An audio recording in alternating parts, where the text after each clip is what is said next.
അതേ ദിവസം തന്നെ യേശു വീട്ടിൽ നിന്ന് പുറപ്പെട്ടു കടലിനരികെയിരുന്നു. വളരെ പുരുഷാരം അവന്റെ അടുക്കൽ വന്നു കൂടുക കൊണ്ട് അവൻ പടകിൽ കയറിയിരുന്നു.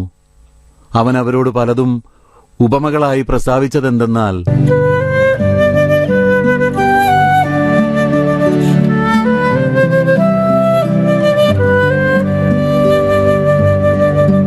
വിതയ്ക്കുന്നവന്റെ ഉപമ.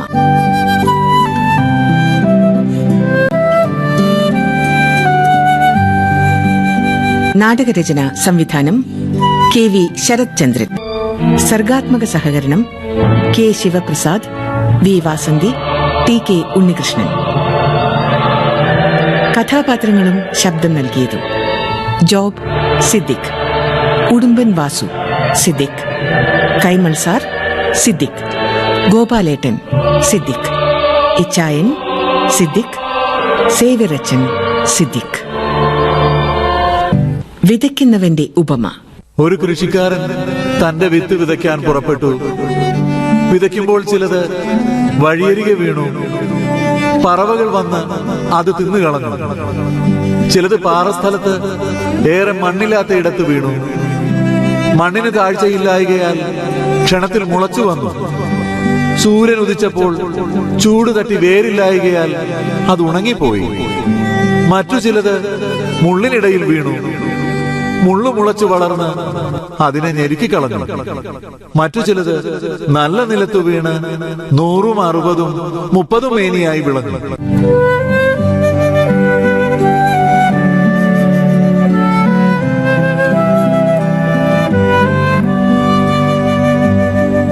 എന്താണെന്നറിയില്ല, സേവ്യറച്ചൻ എപ്പോഴും ബൈബിളിൽ നിന്നുള്ള ഈ ഭാഗം വായിക്കും. മത്തായിയുടെ സുവിശേഷത്തിൽ നിന്നുള്ള ഈ ഭാഗം സേവ്യറച്ചൻ വായിക്കുമ്പോഴൊക്കെ, കേൾക്കുന്നുണ്ടോടാ ജോബേ നീയ് എന്ന മട്ടിൽ അമ്മച്ചി എന്നെ കണ്ണു കാണിക്കും. വലുതായ പിന്നെ ഈ ഭാഗം വായിച്ചു കേൾക്കുമ്പോൾ അമ്മച്ചിക്ക് കരച്ചിൽ വരും. നനഞ്ഞ കണ്ണുകൾ കൊണ്ട് തുറിച്ചു നോക്കി എന്നെ കുറ്റപ്പെടുത്തും. എനിക്കത് കാണുമ്പോൾ കലി വരും. പള്ളിയിൽ നിന്ന് ഇറങ്ങി അങ്ങ് നടക്കും. പിന്നെ ഞാൻ പള്ളിയിലൊന്നും പോകാതായി. പള്ളിയിലേക്കുള്ള യാത്രയിൽ വിരലുകൾ കുരുക്കിയിടാൻ അമ്മച്ചിക്ക് എന്നെ കിട്ടാതായി.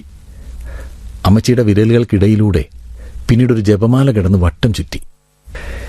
എന്നെ പ്രതി വലിയ സങ്കടമായിരുന്നു അമ്മച്ചിക്ക്. ചെറുപ്പം മുതലേ ഇച്ചായനൊപ്പമില്ലാത്തതിനാൽ അമ്മച്ചിയുടെ സന്തോഷവും സങ്കടവും ഒക്കെ ഞാനായിരുന്നു. ദേ വരുന്നുണ്ട് കൈമൾ സാറ്, ചീഫ് വാർഡറാണ്.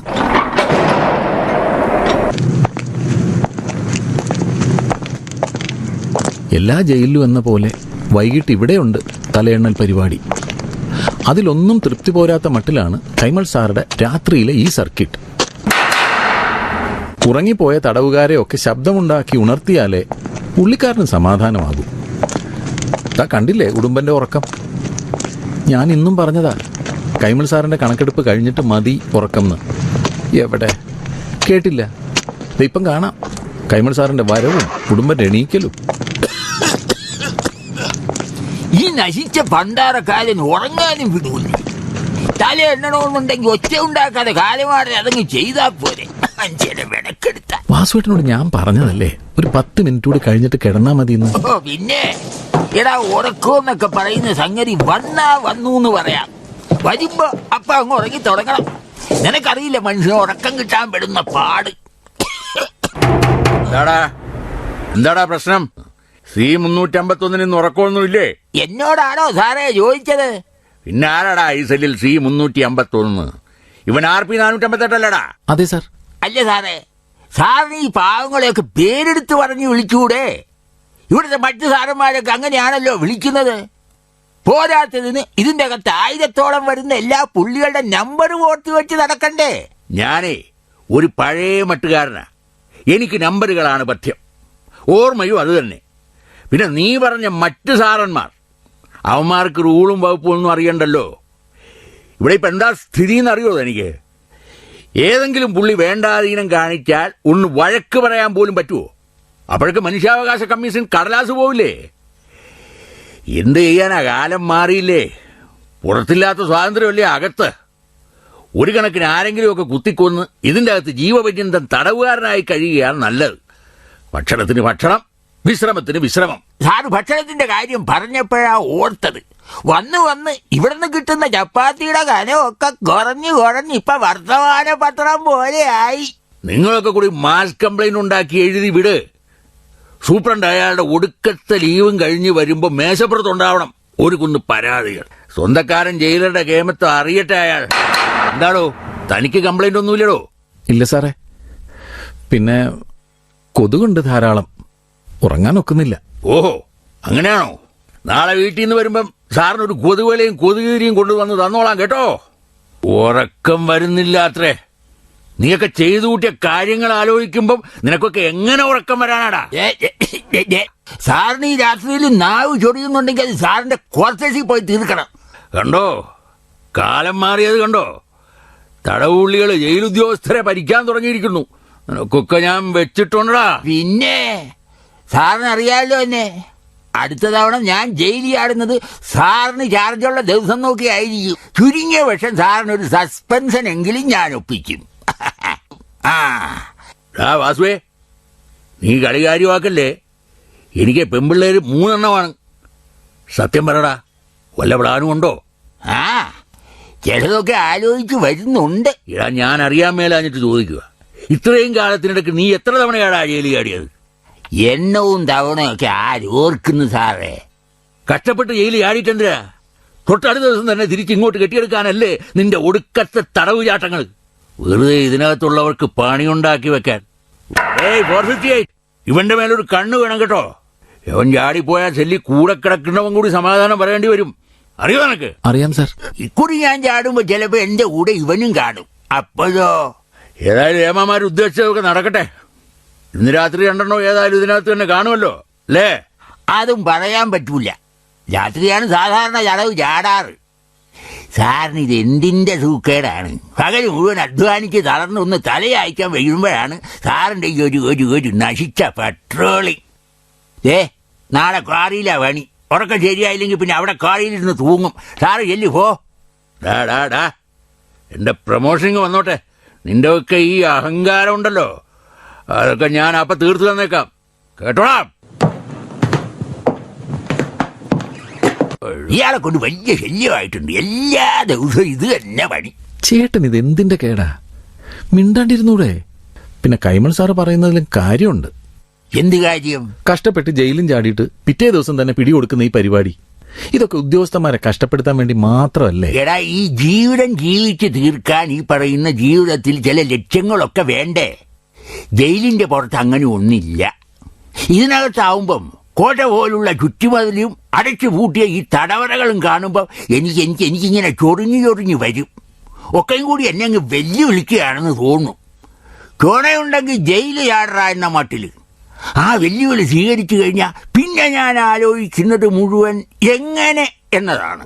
നിനക്കറിയോ, ഏത് കൊമ്പ് കുത്തിയ ജയിലിലും തടവുചാട്ടത്തിന്റെ 1000 സാധ്യതകൾ ഒളിപ്പിച്ചു വെച്ചിട്ടുണ്ട്. അത് കണ്ടെത്തുക എന്നതാണ് നമ്മുടെ മിടുക്ക്. സാഹചര്യം സന്ദർഭമൊക്കെ ഒത്തുവരുമ്പോൾ നമ്മളതങ്ങോട്ട് സാധിക്കണം. അത് തന്നെ. വാസുവേട്ടൻ ഇപ്പറഞ്ഞത് മനസ്സിലായി. പക്ഷെ എന്തിനാ പിറ്റേന്ന് തന്നെ പോയി പിടികൊടുക്കുന്നത്? പുറത്തെ ജീവിതം ബോറാണ് അനിയ. നിനക്കറിയാഞ്ഞിട്ടാ. ഒറ്റ ദിവസം കൊണ്ട് ബോറടിക്കും. ഇതിൻ്റെ അകത്ത് ഒന്നുമില്ലേലും ചാപ്പാട് കൃത്യമായിട്ട് കിട്ടുമല്ലോ. വേറൊന്നുകൂടിയുണ്ട്. തടവ് ചാടി പിടിക്കപ്പെട്ടാ പിന്നെ ജയില് മാറ്റണം എന്നാ റൂള്. എത്രാന്ന് വെച്ചാടാ ഒരു സ്ഥലത്ത് തന്നെ ഇങ്ങനെ കിടക്കുക? നിനക്കറിയോ, കേരളത്തിൽ ഞാൻ കിടക്കാത്ത ജയിലില്ല. ഞാൻ ചാടാത്ത ജയിലില്ല എന്ന് പറയുന്നതായിരിക്കില്ലേ കൂടുതൽ ശരി? അങ്ങനെയും പറയാം.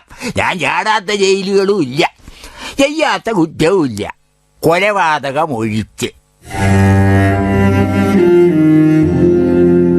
വാസുവേട്ടൻ ചെയ്യാത്ത ആ ഒരു കുറ്റം മാത്രമേ ഞാൻ ചെയ്തിട്ടുള്ളൂ, കൊലപാതകം. എനിക്കറിയാം, പക്ഷെ പറയാതിരിക്കാൻ മേല. ഏത് തല്ലിപ്പൊളി സാഹചര്യത്തിലായാലും നീ ആ ചെയ്തത് തെറ്റാ. എങ്ങനെ പറ്റിയടാ നിന്നെ കൊണ്ടത്? ദയവ് ചെയ്ത് എന്നെ കൊണ്ടത് ഓർമ്മിപ്പിക്കല്ലേ. എനിക്കത് കേൾക്കാൻ വേണ്ട. ഞാൻ ദാ ഉറങ്ങാൻ പോവുക. ഇന്നിനിപ്പോ ഉറക്കം കിട്ടുമോ എന്തോ. അല്ല, നിനക്കുറങ്ങിയൊന്നും വേണ്ടേ? ആ, ഉറങ്ങണം. പിന്നെ വാസുവേട്ടൻ കൈമൾ സാറിനോട് പറഞ്ഞത് ശരിക്കും ഉള്ള കാര്യം തന്നെയാണോ? ഏത് കാര്യം? അല്ല, വീണ്ടും ജയിലിൽ ചാടുന്ന കാര്യം. എന്താടാ, നീയും കൂടെ ചാടുന്നുണ്ടോ എന്റെ കൂടെ? അയ്യോ, ഞാനില്ല, അറിയാൻ വേണ്ടി ചോദിക്കുന്നതാ. ഞാൻ ഇതിനു മുമ്പ് ജയിലിൽ ചാടിയിട്ടുള്ള കാര്യം സത്യമാണെങ്കിൽ കൈമൾ സാറിനോട് പറഞ്ഞ കാര്യവും സത്യം തന്നെ. അതായത് ഇനിയും ചാടുമെന്നാണോ? ഇനിയും ചാടുമെന്നല്ല, ഉടൻ ചാടും എന്നാണ് പറയേണ്ടത്.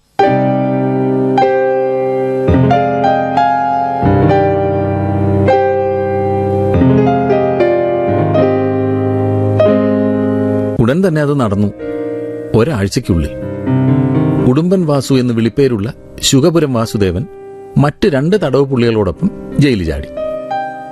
പ്രതീക്ഷിച്ചതുപോലെ തന്നെയായിരുന്നു പിന്നീട് അങ്ങോട്ട് കാര്യങ്ങൾ. പിറ്റേ ദിവസം തന്നെ വാസുവേട്ടൻ പിടിയിലായി. ജയിലിനടുത്തുള്ള ടൗണിലെ തട്ടുകടയിൽ വെച്ച്. പതിവ് പോലെ വാസുവേട്ടൻ പിടികൊടുത്തതാവാനേ വഴിയുള്ളൂ. കൂടെ ജയിലിൽ ചാടിയ ഒരാൾ കർണാടക ബോർഡറിൽ വെച്ച് ഒരാഴ്ചക്കകം പിടിയിലായി. മാസങ്ങൾക്ക് ശേഷം മറ്റേയാളും. വാസുവേട്ടനെ ജയിൽ മാറ്റി. 2 ജയിലുദ്യോഗസ്ഥന്മാർക്ക് സസ്പെൻഷൻ, 2 ആൾക്ക് സ്ഥലം മാറ്റം. വാസുവേട്ടനെ ജയിലിൽ മാറ്റിയത് പിന്നെ 1 മാസത്തോളം സെല്ലിൽ ഞാൻ ഒറ്റയ്ക്കായിരുന്നു. ഏകാന്ത തടവിന്റെ ആ നാളുകൾ കഠിനം തന്നെയായിരുന്നു. ഒറ്റയ്ക്കാവുന്നതിലും വലിയ ശിക്ഷ വേറെയില്ലെന്ന് ആ ദിവസങ്ങൾ എന്നെ ബോധ്യപ്പെടുത്തി. ഞാൻ ചെയ്ത കൊടും പാതകം ഉറങ്ങുമ്പോഴും ഒറ്റയ്ക്കാവുമ്പോഴും എന്നെ വേട്ടയാടിക്കൊണ്ടിരുന്നു. ഭാഗ്യത്തിന് ആ നാളുകൾ ഏറെ നീണ്ടു നിന്നില്ല. കൈമൾ സാറിന്റെ റോന്തു ചുറ്റലിന്റെ ഒരു രാത്രി. എന്താണോ 458? സുഖമല്ലേ? ഇവിടെ എന്തോന്ന് സുഖം സാറേ.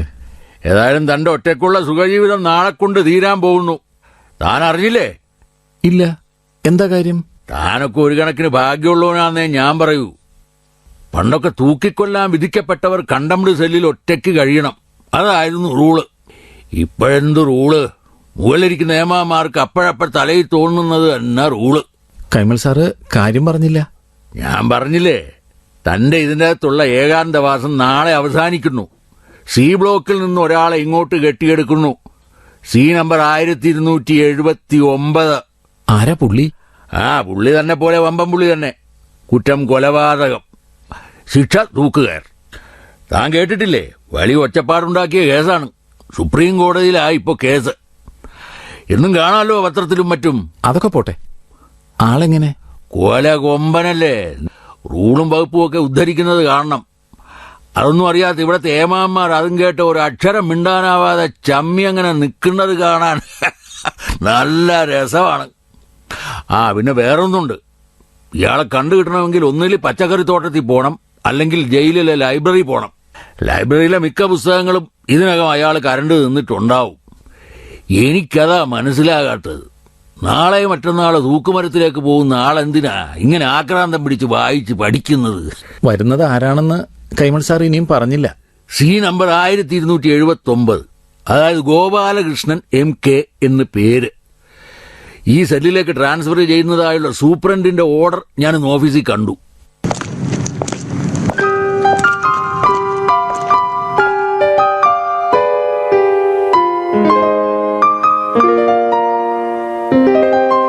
കൈമൾ സാർ പറഞ്ഞതുപോലെ പിറ്റേ ദിവസം തന്നെ ഗോപാലകൃഷ്ണൻ MK എന്ന 1279 നമ്പർ തടവ് പുള്ളി എന്റെ സെല്ലിൽ കൂട്ടാളിയായി എത്തി.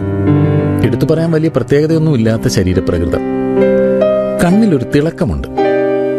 തിളക്കമെന്നല്ല പറയേണ്ടത്, ഒരുതരം ആജ്ഞാശക്തി. ചുണ്ടിന്റെ കോണിലൊരു ചിരിയും. ചിരിയെന്നല്ല പറയേണ്ടത്, എല്ലാം അറിയുന്നവന്റെ ഒരുതരം ആത്മവിശ്വാസം. വൈകിട്ട് പതിവ് തലയെണ്ണലും കഴിഞ്ഞ് സെല്ലിനകത്ത് കടക്കുമ്പോഴുണ്ട് അവിടെ അരണ്ട വെളിച്ചത്തിൽ വലിയൊരു പുസ്തകവും വായിച്ചുകൊണ്ട് ഗോപാലകൃഷ്ണൻ MK എന്ന ഗോപാലേട്ടൻ. ജയിൽ വളപ്പിൽ പലപ്പോഴായി കണ്ടിട്ടുണ്ട് ഞാൻ ഇദ്ദേഹത്തെ. എന്നെ കണ്ടതും വായിച്ചുകൊണ്ടിരുന്ന പുസ്തകം അടച്ചുവെച്ച് എന്നെ നോക്കി ഒന്ന് അമർത്തി മൂളി. തന്നെ ഞാൻ അവിടെ എവിടെയായി കണ്ടിട്ടുണ്ട്. എന്താ തന്റെ പേര്? ജോബ്. ഓഹോ, ബൈബിളിലൊരു ജോബുണ്ട്, അറിയോ തനിക്ക്? ഇല്ല അല്ലേ? ദൈവം ചെകുത്താന് പരീക്ഷണ വസ്തുവായിട്ട് കൊടുത്ത ഇയ്യോബ്, ദൈവത്തിനായി ഏറെ സഹിച്ചവൻ. ആ ഇയ്യോബ് തന്നെയാണ് ജോബ്. ഉവ്വ്, കേട്ടിട്ടുണ്ട്. ഓ, അപ്പൊ കേട്ടറിവേ ഉള്ളൂ, വായിച്ചിട്ടില്ല. ആ, അതുപോട്ടെ. ഞാൻ ഗോപാലകൃഷ്ണൻ. അറിയാം. ഇതിനകത്തുള്ളവരെന്നെ ഗോപാലേട്ടൻ എന്ന് വിളിക്കും. പിന്നെ ഡീറ്റെയിൽസ് ഒന്നും എനിക്കറിയണ്ട. എന്താ തന്റെ പേരിലുള്ള ചാർജ്? മർഡർ, കൊലപാതകം. എന്റേതും അതെ, കൊലപാതകം. വേറെയുണ്ട് കുറെ ചാർജുകൾ. താനിവിടെ എത്ര കാലമായി? 2 കൊല്ലമായി. സെഷൻസ് കോർട്ടിൽ നിന്ന് വിധി വന്നു. വധശിക്ഷ തന്നെയാണ്. സീസറുടെ ന്യായപ്രമാണം തന്നെ ഇപ്പോഴും. കണ്ണിന് കണ്ണ്, പല്ലിന് പല്ല്, ജീവന് ജീവൻ. വധശിക്ഷ അറിയിക്കുന്ന കുറ്റം തന്നെയാണ് ഞാൻ ചെയ്തിട്ടുള്ളത്. പാപത്തെ വെറുക്കുക, പാപിയെ സ്നേഹിക്കുക എന്നല്ലേ ബൈബിളിൽ പറഞ്ഞിട്ടുള്ളത്? പാപത്തിന്റെ ശമ്പളം മരണം എന്നുമില്ലേ ബൈബിളിൽ? നീ പറഞ്ഞ മരണം കേവലമായ മരണമല്ല, ആത്മീയ തലമുള്ള മരണമാണത്. കുറ്റം ചെയ്തവൻ ശിക്ഷിക്കപ്പെടേണ്ടതല്ലേ? കുറ്റം ചെയ്യുന്ന നിമിഷം മുതൽ അങ്ങോട്ട് മനസ്സിൽ കുറ്റവാളി ശിക്ഷ അനുഭവിച്ചു തുടങ്ങുന്നു എന്നുമുണ്ട്. ഡോസ്റ്റോവ്സ്കിയുടെ കുറ്റവും ശിക്ഷയും എന്ന നോവലിന്റെ കാതലെന്ന് പറയുന്നത് ഈ ആശയമാണ്. വായിച്ചിട്ടുണ്ടാവും അല്ലേ? ഇല്ല. വായിക്കണം. ഇവിടെ ജയിൽ ലൈബ്രറിയിലുണ്ട് അതിന്റെ 3-4 കോപ്പികൾ. വായിക്കണമെന്നൊക്കെ ഉണ്ട് ഗോപാലേട്ടാ, പക്ഷെ ഒന്നിനൊരു മൂഡില്ല. എന്താ പറയാ, ഒന്നിനൊരു രസമില്ല. അങ്ങനെയല്ല, വായിക്കണം. വായന പോലെ ആനന്ദം നൽകുന്ന മറ്റൊന്നില്ല. ഇനി അഥവാ മറ്റൊന്നുണ്ടാവുമെങ്കിൽ അതൊരു പക്ഷെ കൃഷിയായിരിക്കും. കൃഷിയുടെ ആനന്ദമെന്ന് പറഞ്ഞത് വിളവെടുപ്പിന്റെ ആനന്ദമല്ല കേട്ടോ.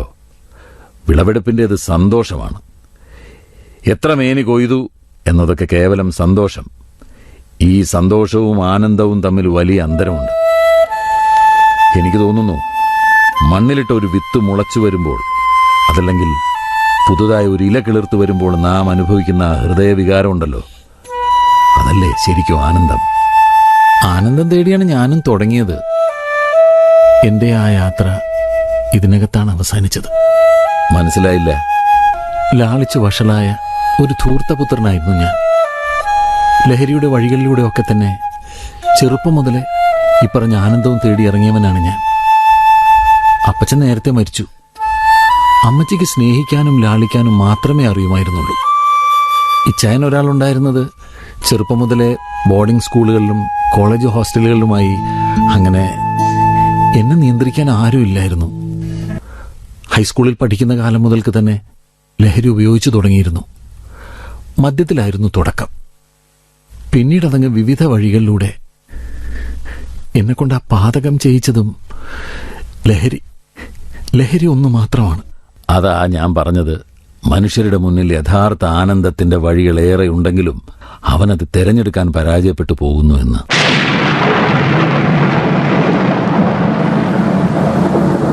കൈമൾ സാറ് റൗണ്ട്സിനെത്തും വരെ അന്ന് രാത്രി ഞങ്ങൾ സംസാരിച്ചുകൊണ്ടിരുന്നു. പതിവിന് വ്യത്യസ്തമായി കൈമൾ സാർ അധികം വർത്തമാനത്തിനൊന്നും നിന്നില്ല. ഗോപാലേട്ടനോട് സംസാരിക്കുമ്പോൾ കൈമൾ സാറിൽ ഭവ്യതയും ബഹുമാനവും ഒക്കെ തെളിഞ്ഞു കണ്ടു. അന്ന് കുറെ കാലത്തിന് ശേഷം ഞാൻ സ്വസ്ഥമായി കിടന്നുറങ്ങി.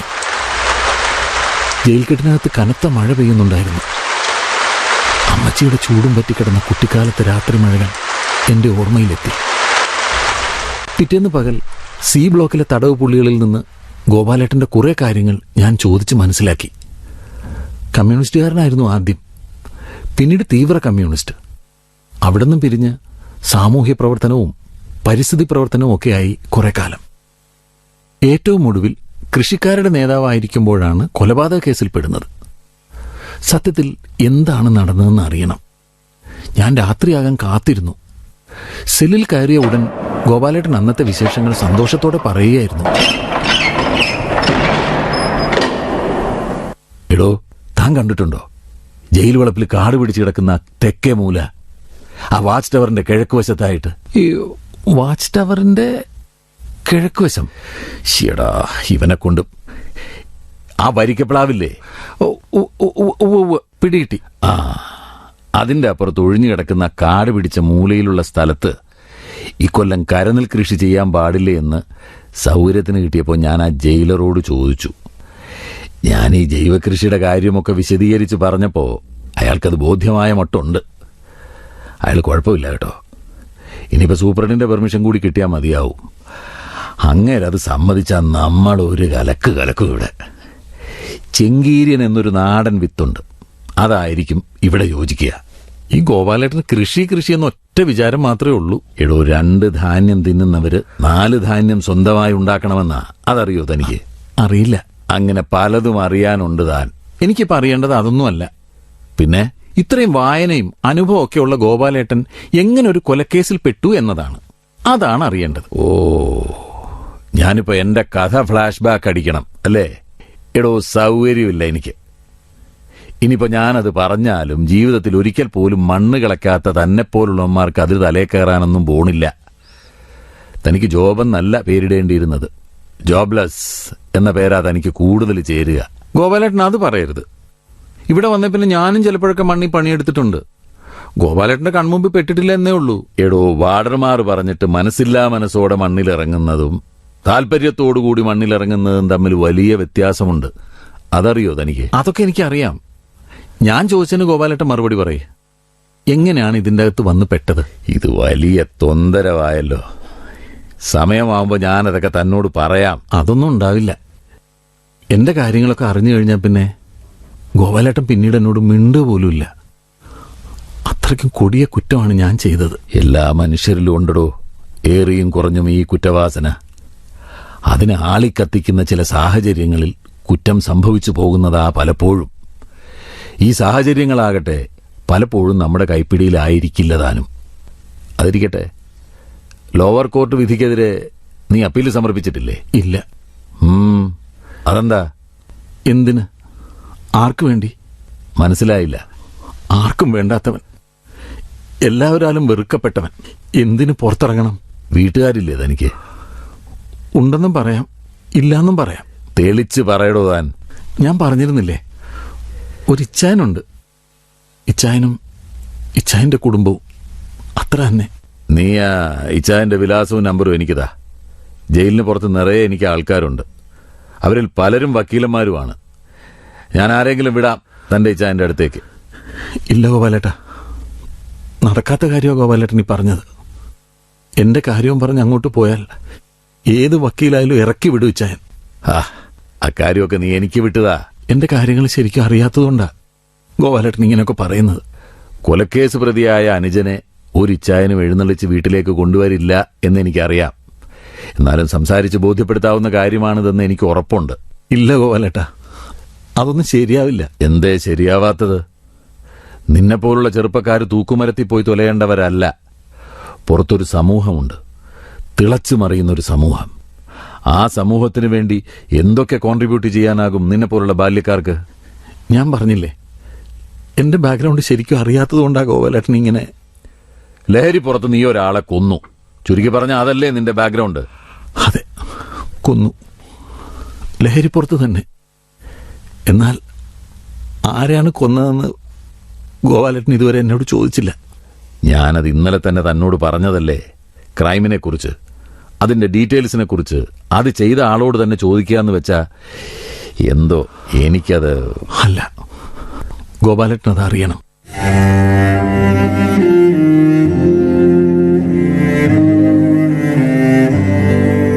ഒരു നൊയമ്പ് മാസക്കാലം വൈകുന്നേരം ബാംഗ്ലൂരിൽ നിന്ന് അന്ന് രാവിലെ വീട്ടിലെത്തിയതായിരുന്നു ഞാൻ.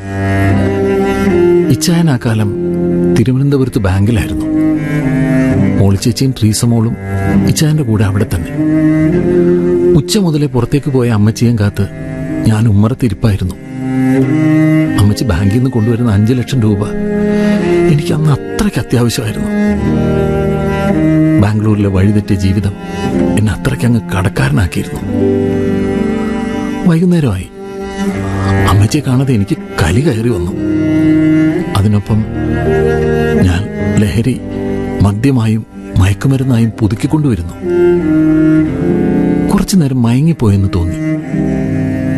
ശബ്ദം കേട്ട് ഞെട്ടി ഉണർന്നപ്പോ ഗേറ്റ് തുറന്ന് 2 രൂപങ്ങൾ എനിക്ക് അഭിമുഖം വരുന്നതായി തോന്നി. ലഹരിയിൽ അമ്മച്ചിയെ 2ആയി കാണുന്നതായാണ് ആദ്യം വിചാരിച്ചത്. അത് അമ്മച്ചിയും സേവ്യറച്ചനുമായിരുന്നു. പിന്നീട് എനിക്ക് കാര്യം മനസ്സിലായി. എന്നെ ഉപദേശിച്ച് നന്നാക്കാനായി അമ്മച്ചി സേവ്യറച്ചനെ വീട്ടിലേക്ക് വിളിച്ചുകൊണ്ട് വരികയായിരുന്നു. പള്ളിയിലൊന്നും കാണാറില്ലല്ലോ എന്നും പറഞ്ഞ സേവ്യറച്ചൻ തുടങ്ങിയത്. അമ്മച്ചി ചായ ഇടാനകത്തേക്ക് പോയി. സേവ്യറച്ചൻ ബൈബിൾ വചനങ്ങൾ എന്തൊക്കെയോ പറഞ്ഞ് ബോറടിപ്പിച്ചു. എന്റെ കണ്ണുകൾ അടഞ്ഞേ പോയി. നോക്കുമ്പോൾ ഇരുട്ടാണ്, രാത്രിയാണ്. സേവ്യറച്ചൻ പോയി കഴിഞ്ഞിരുന്നു. അമ്മച്ചി അകത്ത് മുട്ടൂത്തിയിരുന്ന് പ്രാർത്ഥിക്കുകയായിരുന്നു. എന്തിയെ കാശ് എന്ന് ചോദിച്ച് ഞാൻ അലറി.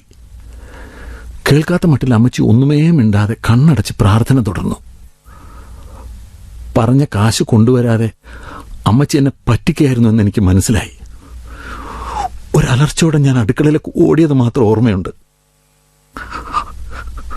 പിറ്റേന്ന് ഉണർന്നു നോക്കുമ്പോൾ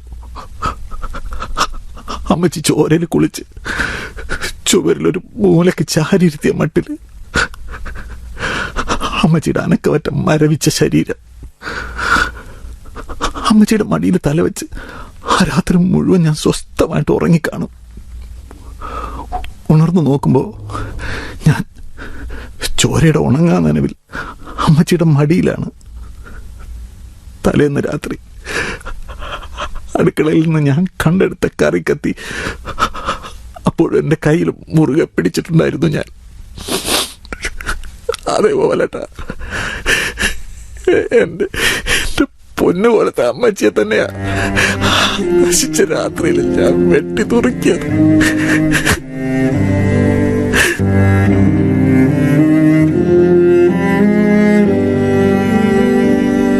സത്യമാണോ താനീ പറഞ്ഞത്?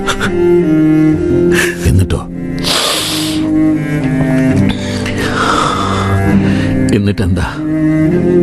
പോലീസ് സ്റ്റേഷനിലും കോടതി മുറിയിലും ജയിലിലുമൊക്കെ മനോനില തെറ്റിയവനെ പോലെ ഞാൻ അക്രമാസക്തനായിരുന്നു. ലഹരിക്കായി എന്റെ രക്തം അത്രമേൽ പിടയ്ക്കുന്നുണ്ടായിരുന്നു. ലഹരിയുടെ പിശാച് എന്നെ വിട്ടൊഴിഞ്ഞപ്പോ ഞാൻ ചെയ്ത പാതകത്തിന്റെ ഭീകരത എനിക്ക് ബോധ്യമായി.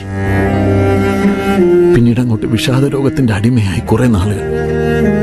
ആ ദിനങ്ങളിൽ തള്ളേനെ കൊന്നവനെന്ന് ആർത്ത് പോലീസുകാരും വാർഡർമാരും, എന്തിന് സഹതടവുകാർ പോലും എന്റെ മേൽ ചാടി വീണ് മർദ്ദിക്കും. ഒക്കെയും പീഡനപാതയിലെ ചാട്ടവാറടികൾ പോലെ ഞാൻ ഏറ്റുവാങ്ങി. ലഹരിയുടെ പാതാളത്തിൽ പതിച്ചവനായിരുന്നു ഞാൻ. ആർക്കും ഒരിക്കലും രക്ഷപ്പെടുത്താനാവാത്ത പാതാളക്കുഴിയിൽ വീണ് തൊലഞ്ഞവൻ. ഒക്കെയും സംഭവിച്ചു പോയില്ലേ? നീ ചെയ്തത് മാപ്പർഹിക്കാത്ത തെറ്റ് തന്നെ. നിന്നെക്കൊണ്ടത് ചെയ്യിച്ചത് ലഹരിയാണെന്നത് വ്യക്തം. മെന്റൽ ഡിസോർഡറിന്റെ ഒരു ബാക്ക്ഗ്രൗണ്ട് നിനക്കുള്ളതായി നീ ഇന്നലെ രാത്രി പറഞ്ഞിരുന്നല്ലോ. എനിക്ക് തോന്നുന്നു ലീഗലി ഫൈറ്റ് ചെയ്യാനുള്ള കുറെ പഴുതുകൾ നിന്റെ കേസിലുണ്ടെന്ന്. നിന്റെ വീട്ടുകാർ നിന്റെ കൂടെ ഉണ്ടായിരുന്നുവെങ്കിൽ, നല്ല രീതിയിൽ കേസ് നടത്തിയിരുന്നുവെങ്കിൽ നിനക്ക് ഈ ശിക്ഷയൊന്നും കിട്ടില്ലായിരുന്നു. നിനക്ക് രക്ഷപ്പെടാനാവും. എനിക്കങ്ങനെയാണ് തോന്നുന്നത്. രക്ഷപ്പെട്ടിട്ട് എന്തിനാ ഗോപാലേട്ടാ? അല്ലെങ്കിലും ഞാൻ ചെയ്ത പാപത്തിൽ നിന്നും എനിക്ക് എങ്ങനെയാണ് രക്ഷപ്പെടാനാവുക? മനുഷ്യനായാൽ ആദ്യം വേണ്ടത് ശുഭപ്രതീക്ഷയുള്ളൊരു മനസ്സാണ്. നീ ഈ കേസ് എനിക്ക് വിട്ടതാ. ഏതായാലും എന്റെ കേസുമായി ബന്ധപ്പെട്ട് വക്കീലന്മാർ കുറെ കയറി ഇറങ്ങുന്നുണ്ട് ഇവിടെ. ബാക്കി കാര്യങ്ങൾ ഞാൻ നോക്കിക്കൊള്ളാം.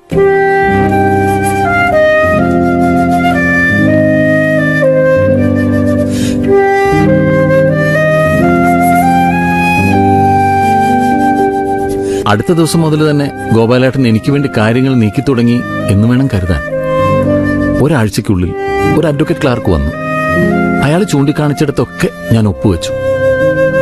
അതിനിടെ ജയിൽ വളപ്പിൽ കാട് പിടിച്ചു കിടന്നിരുന്ന തെക്കേ ഭാഗത്ത് കരനെൽ കൃഷി ചെയ്യാനുള്ള ഗോപാലേട്ടന്റെ പദ്ധതിക്ക് ജയിലധികൃതർ സമ്മതം മൂളി.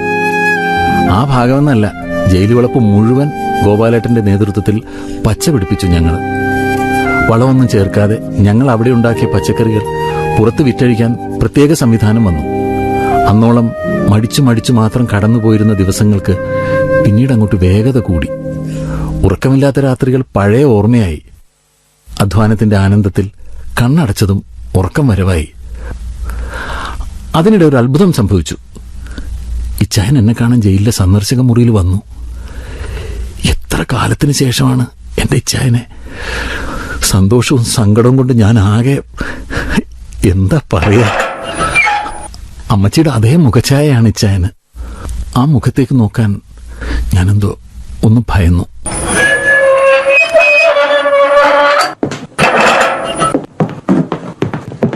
ഇച്ചാൻ കുറെ നേരമായോ വന്നിട്ട്? ആ കോമ്പൗണ്ടിന്റെ അങ്ങേ അറ്റത്തായിരുന്നു ഇന്ന് പണി. ആ വിസിറ്റർ ഉണ്ടെന്ന് പറഞ്ഞപ്പോ ഞാൻ കരുതി വക്കീലായിരിക്കുമെന്ന്. ഇച്ചാനാണെന്ന് വിചാരിച്ചതേ ഇല്ല. ആ ഇച്ചാൻ സുഖം തന്നെയല്ലേ? ഞാൻ ആ ചോദ്യം തിരിച്ചു ചോദിക്കണ്ടല്ലോ. നിനക്ക് ഇതിൻ്റെ അകത്ത് സുഖം തന്നെയാണോ എന്ന്? കുഴപ്പമില്ല ചായ, അങ്ങനെ പോകുന്നു. ആരായി അഡ്വക്കേറ്റ് ബേബി ജോൺ? നിനക്കെങ്ങനെയാ അയാളെ പരിചയം? അഡ്വക്കേറ്റ് ബേബി ജോണോ? എനിക്കറിയില്ലല്ലോ. ആ എന്നെ ഒരു 4-5 തവണ ഫോണിലൂടെ കോൺടാക്ട് ചെയ്തു. കഴിഞ്ഞ ആഴ്ച എന്നെ കാണാൻ വരികയും ചെയ്തു. ഓ, അത് ഗോപാലേട്ടനെ ഏർപ്പാടാക്കിയതായിരിക്കും. ഇച്ചാനോട് സംസാരിക്കാൻ ആളെ അയക്കുമെന്ന് എന്നോട് പറഞ്ഞിരുന്നു. ആരായി ഗോപാലേട്ടൻ?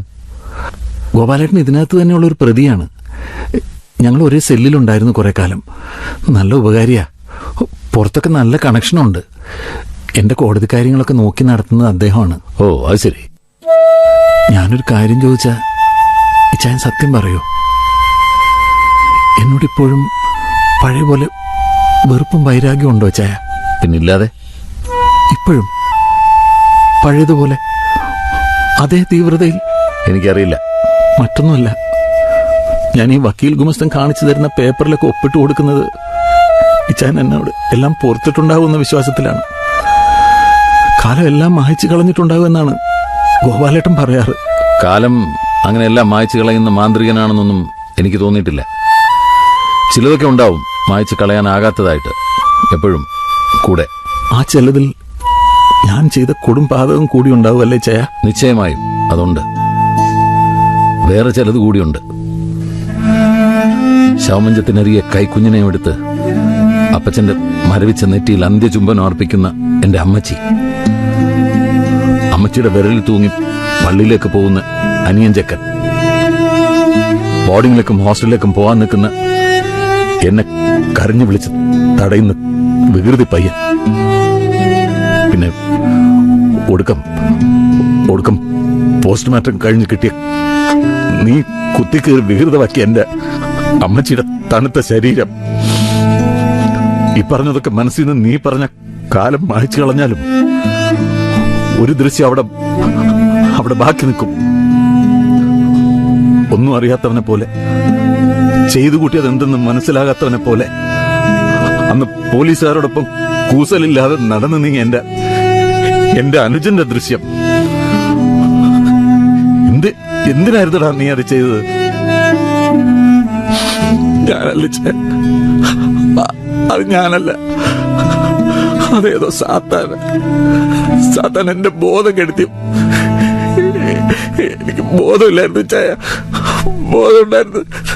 നമ്മുടെ അമ്മച്ചിയെ എനിക്ക് എങ്ങനെ ചായ?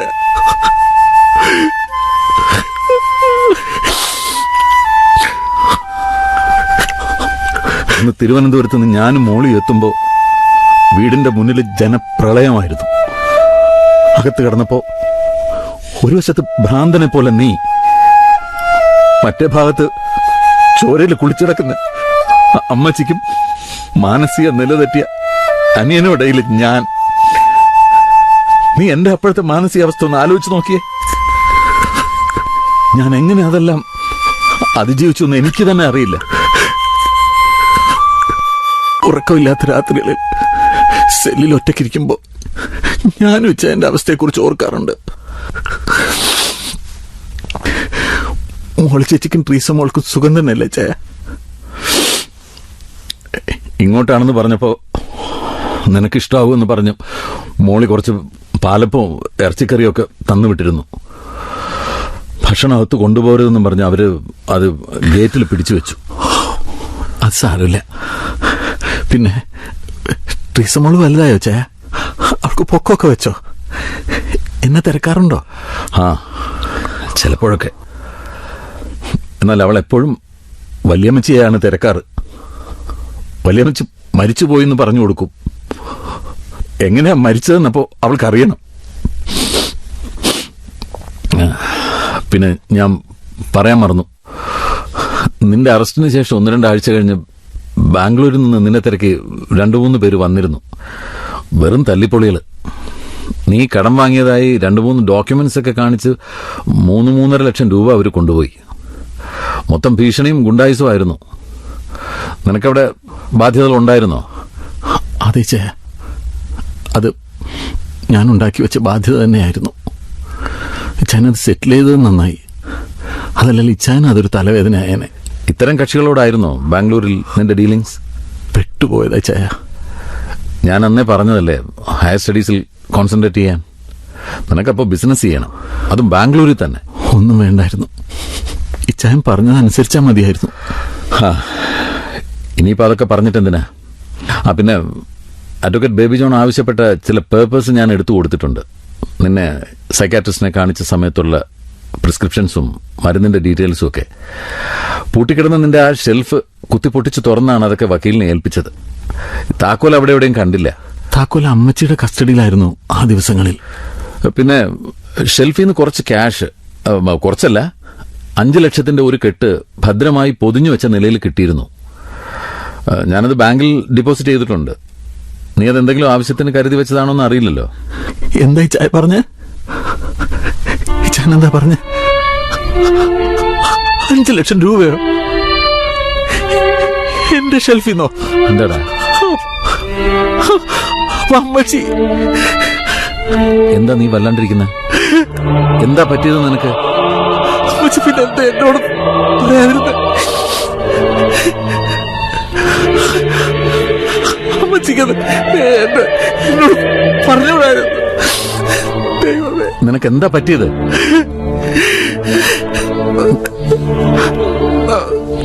അമ്മച്ചിയെല്ലാം തോപ്പിച്ചു കളഞ്ഞു.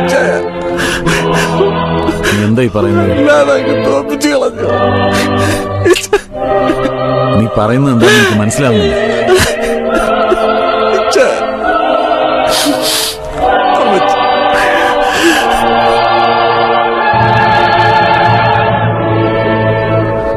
സന്ദർശകർക്ക് അനുവദിക്കപ്പെട്ട സമയം കഴിഞ്ഞിരുന്നില്ല. എന്നിട്ടും യാത്ര പറയാതെ ഇച്ചായൻ സന്ദർശക മുറി വിട്ടു പോയി. എന്റെ കരച്ചിൽ ഇച്ചായനെ വല്ലാതെ ഒലിച്ചിട്ടുണ്ടാകണം. ഇച്ചായൻ എന്നോട് മുമ്പുണ്ടായിരുന്ന വെറുപ്പൊക്കെ മാറിയെന്ന് തന്നെ വേണം കരുതാൻ.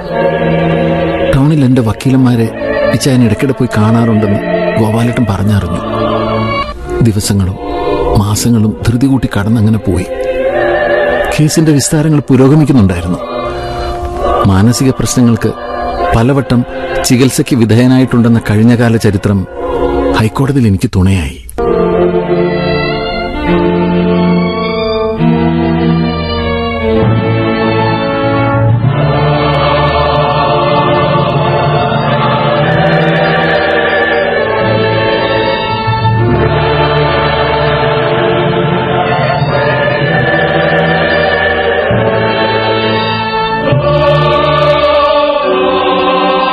എന്റെ വധശിക്ഷ റദ്ദാക്കപ്പെട്ടു. അതേസമയം ഗോപാലേട്ടന്റെ കേസ് സങ്കീർണമായിക്കൊണ്ടിരുന്നു. എന്നാൽ ഇതൊന്നും പുള്ളിയെ ഏതെങ്കിലും വിധത്തിൽ അലട്ടുന്നതായി തോന്നിയതേയില്ല.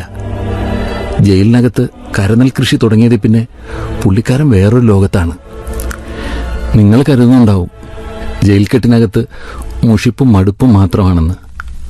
അതങ്ങനെയല്ലെന്ന് ഞാൻ പറഞ്ഞാൽ നിങ്ങൾക്ക് ബോധ്യമാകുമോ എന്ന് എനിക്കറിയില്ല. കരനെൽ കൃഷിയുടെ ഒരു കൊയ്ത്ത് ദിനം ഞാൻ ഓർക്കുന്നുണ്ട്. ശരിക്കും പള്ളിപ്പെരുന്നാൾ പോലെ എന്തൊരു മേളമായിരുന്നു. പറന്നു പറന്നു പറന്നു ചെല്ലാൻ പറ്റാത്ത കാടുകളിൽ. അന്ന് വൈകിട്ട് സെല്ലിലെത്തുമ്പോൾ ലോകത്തിലെ ഏറ്റവും സന്തുഷ്ടനായ മനുഷ്യനെ പോലെ ഗോപാലേട്ടൻ പഴയ ഏതോ പാട്ട് ഉറക്കെ പാടുന്നുണ്ടായിരുന്നു.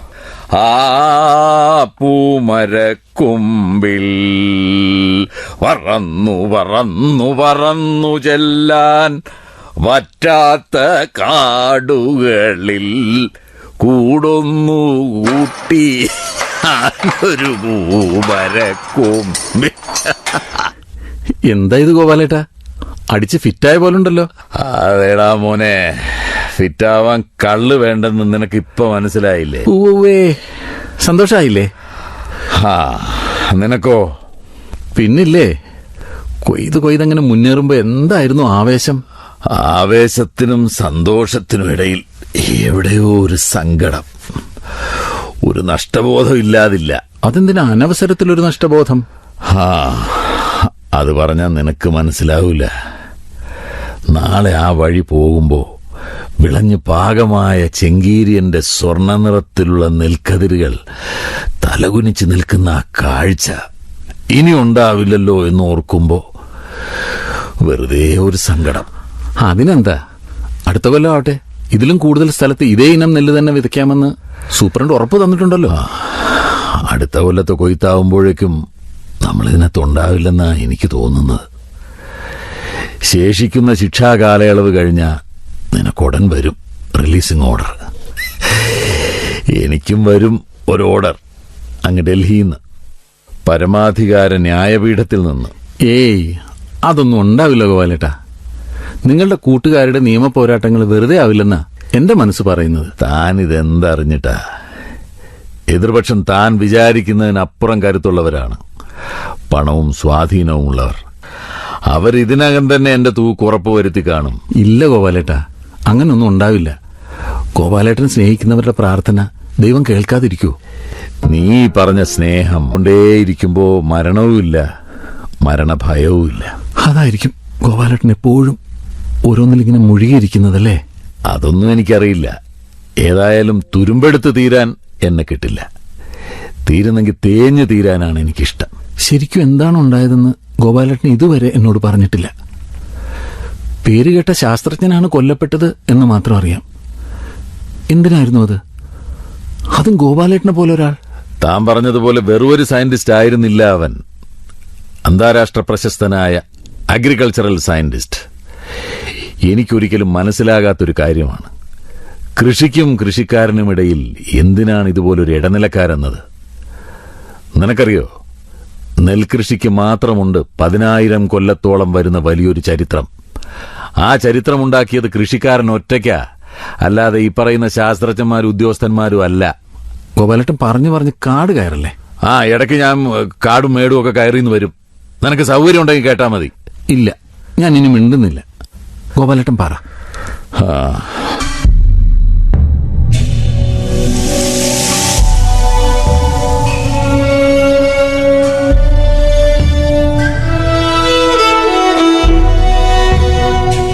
എന്റെ അടുത്ത ചങ്ങാതി മരിച്ചുപോയ മാധവന്റെ മകനായിരുന്നു അവൻ. മാധവനാണ് ശരിക്കും എന്നെ കൃഷിയിലേക്ക് കൊണ്ടുവരുന്നത്.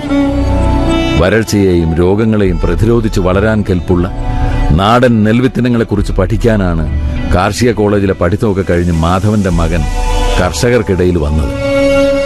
കൂട്ടത്തിലുള്ള ഒരാൾ എന്ന നിലയിൽ തന്നെയാണ് ഞങ്ങൾ അവനെ സ്വീകരിച്ചത്. ഒക്കെയും പഠിച്ചെടുത്ത് അവൻ പോയത് വിദേശത്തെ ഒരു യൂണിവേഴ്സിറ്റിയിലേക്ക്. അവിടെ അവൻ ഞങ്ങളുടെ വിത്തുകളുടെ ജീൻ ഘടന ഞങ്ങളറിയാതെ സമർപ്പിച്ചു.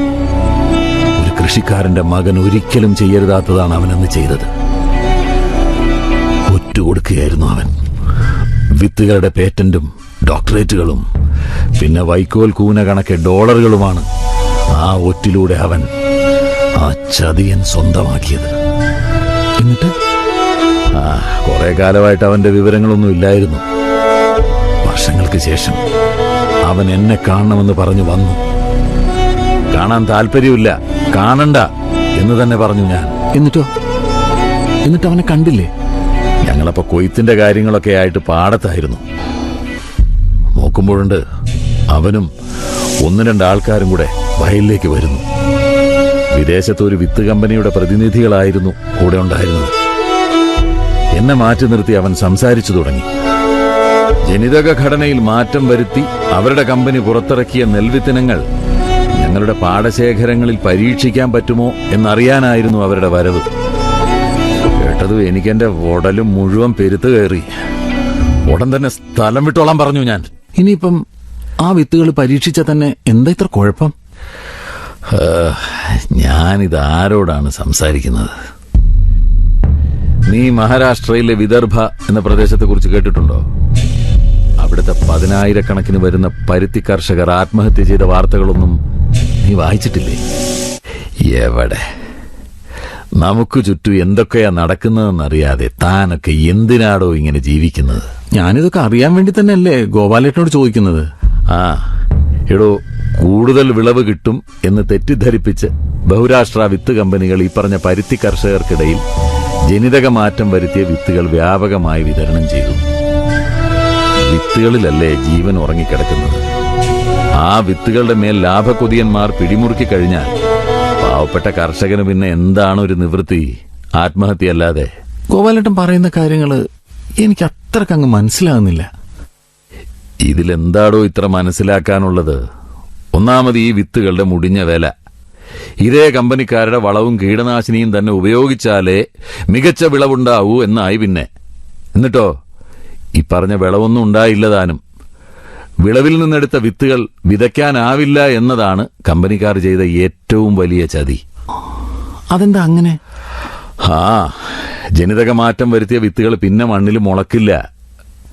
ചുരുക്കി പറഞ്ഞ, വീണ്ടും കൃഷി ഇറക്കണമെന്നുണ്ടെങ്കിൽ കമ്പനിക്കാരുടെ കയ്യിൽ നിന്ന് തന്നെ അന്യായ വിലയ്ക്ക് വിത്ത് വാങ്ങണമെന്ന ഗതികേടിലായി കർഷകർ. ഇതിനൊക്കെ പുറമെ മണ്ണിന്റെ ഫലഭൂയിഷ്ഠത എന്നേക്കുമായി ഇല്ലാതായി. മണ്ണിന്റെയും വിത്തിന്റെയും മേൽ കർഷകനുണ്ടായിരുന്ന അവകാശവും സ്വാതന്ത്ര്യവും ഒക്കെ തൊലച്ചു കളഞ്ഞ സർവനാശത്തിന്റെ വിഷവിത്തുകളായിരുന്നു അവ. അങ്ങനെയാണല്ലേ? അന്ന് പിന്നെ എന്താ സംഭവിച്ചത്?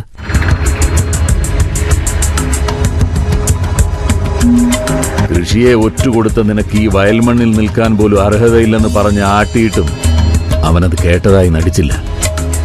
പാവപ്പെട്ട കർഷകരുടെ ചെറിയൊരു നേതാവായ എന്നെ വിലക്കെടുക്കാനായി പിന്നീട് അവന്റെ ശ്രമം.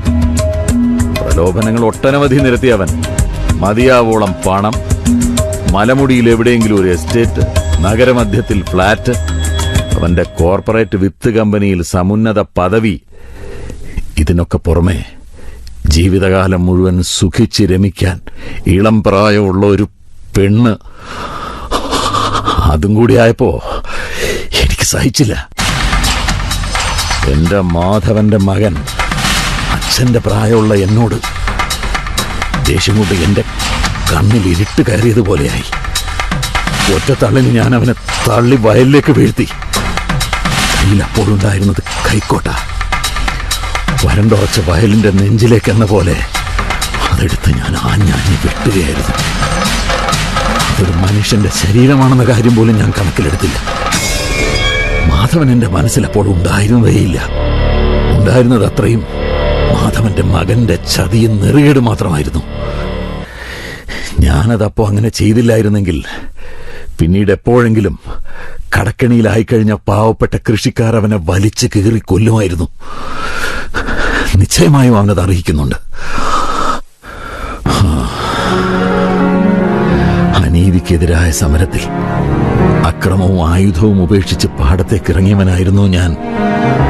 ആദർശമാകണം ആയുധം എന്ന് കരുതി ജീവിച്ചു തുടങ്ങുമ്പോഴാണ് ഇങ്ങനെ ഒരു വിട്.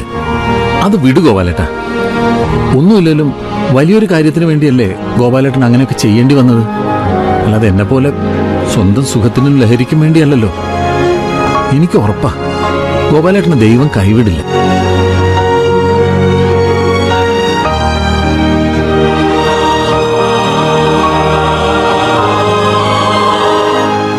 ഗോപാലേട്ടന്റെ പ്രവചനം എന്റെ കാര്യത്തിൽ നടന്നു. അടുത്ത കൊയ്ത്തിന് മുമ്പ് എന്റെ റിലീസിംഗ് ഓർഡർ വന്നു. എന്നാൽ ഗോപാലേട്ടൻ എപ്പോഴും ജയിലിനകത്തുണ്ട്. പരമോന്നത നീതിപീഠത്തിന്റെ അന്തിമ വിധി ഇനിയും എത്തിയിട്ടില്ല. ഞാൻ പോയിരുന്നു 2 or 3 തവണ ഗോപാലേട്ടനെ കാണാൻ. ജയിലിന്റെ വിസിറ്റേഴ്സ് റൂമിൽ കാത്തിരിക്കുമ്പോൾ എനിക്ക് തോന്നും ജയിൽ ഞാൻ പഠിച്ച സ്കൂളോ കോളേജോ ആണെന്ന്. എന്തൊക്കെ പാഠങ്ങളാണ് ഞാൻ അവിടെ നിന്ന് പഠിച്ചിരിക്കുന്നത്. അതിലേറെ പാഠങ്ങളും എന്നെ പഠിപ്പിച്ചു തന്നത് ഗോപാലേട്ടൻ എന്ന ഗുരുനാഥൻ.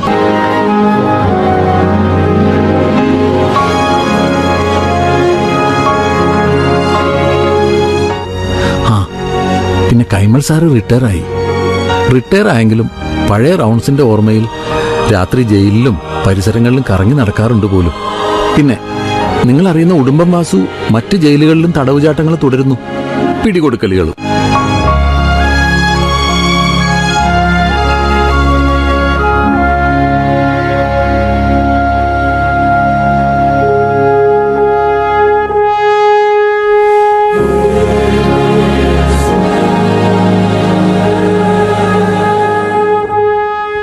ജയിലിൽ നിന്നിറങ്ങിയപ്പോൾ ഇനി എന്താ പരിപാടിയെന്ന് ഇച്ചായൻ ചോദിച്ചു.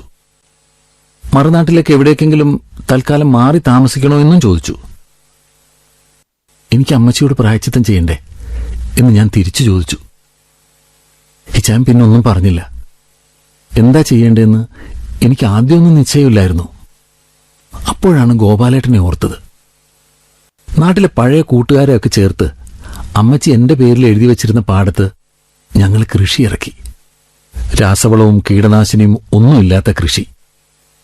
കൊല്ലപ്പെട്ട ദിവസം അമ്മച്ചി എനിക്ക് വേണ്ടി കൊണ്ടുവന്നിരുന്ന ഇച്ചായൻ ബാങ്കിലിട്ട കാശ് മൂലധനമായിട്ട് ഞാനിങ്ങോട്ട് എടുത്തു. കഴിഞ്ഞ ആഴ്ചയായിരുന്നു കൊയ്ത്തും വിളവെടുപ്പും. ലാഭമെന്ന് പറയാനൊന്നുമില്ലെങ്കിലും വലിയ തെറ്റില്ല. ഗോപാലേട്ടൻ പറയുന്നത് പോലെ ഇത്ര മേനി കൊയ്തു എന്നതിലല്ലല്ലോ കൃഷിയുടെ ആനന്ദം ഇരിക്കുന്നത്. ഈ കാലം തെറ്റിയ മഴയൊന്ന് കഴിഞ്ഞോട്ടെ, ഞങ്ങൾ വീണ്ടും ഇറങ്ങുന്നുണ്ട് പാടത്തേക്ക്. പറയാൻ മറന്നുപോയി, ഇന്ന് അമ്മച്ചിയുടെ ഓർമ്മ ദിവസമായിരുന്നു. ഞാനും ഇച്ചായനും മൂളിച്ചേച്ചിയും ട്രീസമോളും ചേർന്നാണ് പള്ളിയിൽ പോയത്. സെമിത്തേരിയിൽ എന്നോടൊപ്പം വരാൻ അവർക്കെന്തോ പ്രശ്നമുള്ളതായിട്ട് തോന്നി. ചിലപ്പോൾ കുറ്റബോധം കൊണ്ട് എനിക്ക് തോന്നിയതാവാനും മതി. വെയില് മൂത്തപ്പോൾ ഞാൻ ഒറ്റയ്ക്ക് സെമിത്തേരിയിലേക്ക് പോയി. ശവക്കല്ലറയ്ക്ക് മുന്നിൽ കണ്ണടച്ച് പ്രാർത്ഥിച്ചു നിൽക്കുമ്പോൾ അമ്മച്ചിയുടെ മുഖം മനസ്സിലേക്ക് കയറി വന്നു. നല്ല സന്തോഷത്തിലായിരുന്നു അമ്മച്ചി. തലതെറിച്ച സന്തതി നന്നായതിന്റെ സന്തോഷമാണത്. എനിക്ക് ഉറപ്പുണ്ട്, ഈ മുടിയനായ പുത്രന്റെ തെറ്റുകുറ്റങ്ങൾ പുറത്ത് എന്റെ അമ്മച്ചി എന്നെ കൈക്കൊണ്ടിട്ടുണ്ട്. അതല്ല രസം. സേവ്യറച്ചൻ പള്ളിപ്രസംഗത്തിനിടെ ഇന്നും വിതയ്ക്കുന്നവന്റെ ഉപമ പറഞ്ഞു. എന്നാൽ വിതയ്ക്കുന്നവന്റെ ഉപമയുടെ അർത്ഥം കേട്ടുകൊള്ളുവിൻ.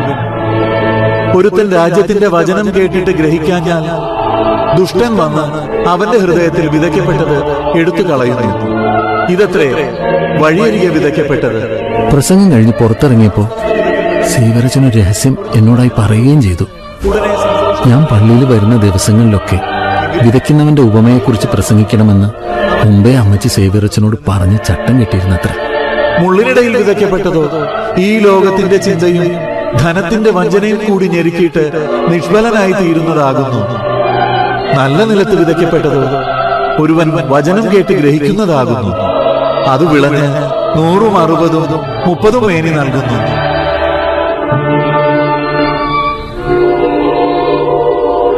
ആത്മകഥ പറഞ്ഞു പറഞ്ഞ് ഞാൻ വല്ലാതെ മുഷിപ്പിച്ചു അല്ലേ? കഴിയുന്നത്ര ആൾക്കാരോട് പറയാറുണ്ട് ഞാൻ എന്റെ കഥ. എന്താന്ന് വെച്ചാല് മറ്റുള്ളവരെങ്ങനെ ജീവിക്കുന്നു എന്ന് നോക്കിയാണല്ലോ ഇപ്പൊ എല്ലാവരും ജീവിക്കുന്നത്. എന്റെ ഈ ജീവിതകഥയിൽ നിന്ന് എന്തെങ്കിലും പാഠം, എന്തെങ്കിലും നന്മ ആർക്കെങ്കിലും ഉൾക്കൊള്ളാനായെങ്കിലോ? അപ്പൊ ശരി, പ്രാർത്ഥനയ്ക്ക് സമയമായി.